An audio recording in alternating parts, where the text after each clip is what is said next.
มินิสิมาแกบทพัดวิชาเซ็งเลยค่ะข้อที่6คำถามมีว่าจานมน ABC 3เส้นซึ่งรัศมีแม่น30 ซน 20 ซน และ10 ซน ตามลำดับเลยวางขนานกันและบรรดาเม็ดใจกลางประกอบกันเป็นเส้นสื่อหนึ่ง A กระจายแสง B และ C กันแสงระยะห่างแต่ A หา B บ่เปลี่ยนแปลงและเท่ากับ 1.2 เมตรจงคิดระยะ AC เนื้อก็2กรณีที่4ยู่เงามืดอย่างเต็มส่วน กรณีที่4ยู่เงามัวอย่างเต็มส่วนเมื่อ BC เท่า 0.6 เมตร C ยู่บอนเจ๋งหรือบ่อนมืดคือนาเลยและจากบนเล็กเราจะได้รูปจานหมุน ABC แล้วนี่แมนจาน A ซึ่งมีรัศมี30 ซน C 3 ซน โอ้ยข้อไผ่ B 3 ซน และ C 10 ซน บางขนานกันซึ่งจาน A กระจายแสงจาน B และจาน C กันแสงและบรรดาเม็ดเจอกราฟประกอบกันเป็นเส้นสื่อหนึ่งระยะห่างแต่ A หา B บ่เปลี่ยนแปลงซึ่งเท่ากับ 1.2 เมตรและจากบนจากฮูปสิ่งแถวฮูปแมนลังนี้วันนี้เรามาเพื่อบนเดย์เขาง่ายขึ้นเราจะมาแยกเป็นฮูปซ้ำเจ A ขีด O และ A B ขีด O และนำเซอร์และเกณฑ์ตาเล็ดเราจะไหลสู่ลังนี้ A ขีด AO เท่า B ขีด BO ซึ่ง AO เท่ากับ AB บวก BO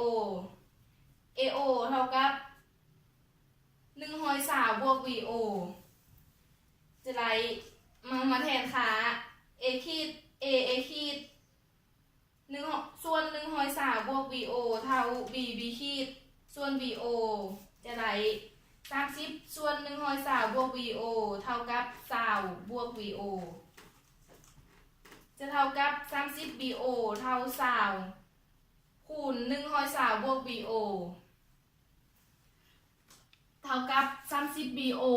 เท่า2,400บวก20 BO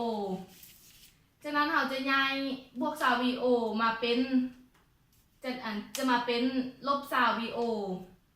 30 BO ลบให้กับ20 BO เท่ากับ10 BO เท่า2,400ทอน BO เท่ากับ2,400ส่วน10เท่ากับ240 ซน มันนี่มาสังเกตรูปซ้ำเจ B ขีด O และอิงตามหลักเกณฑ์ตาเล็ดจะไหล B ขีด BO เท่ากับ C ขีดส่วน CO แทนค่าเท่า20ส่วน240เท่า10ส่วน CO ทอน CO จะไหล240คูณ10ส่วน20เท่า120 ซนหา BC AO เท่ากับ AB บวก BC บวก CO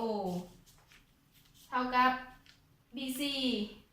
เท่ากับ AO ลบ AB ลบ CO BC เท่ากับ120บวก240ลบ120ลบ120ซึ่งลบ120กับ120นี้สามารถคัดกันได้จะยังเหลือ120ลบให้กับ240จะยังเหลือ120ฉะนั้น BC จะเท่ากับ120 ซน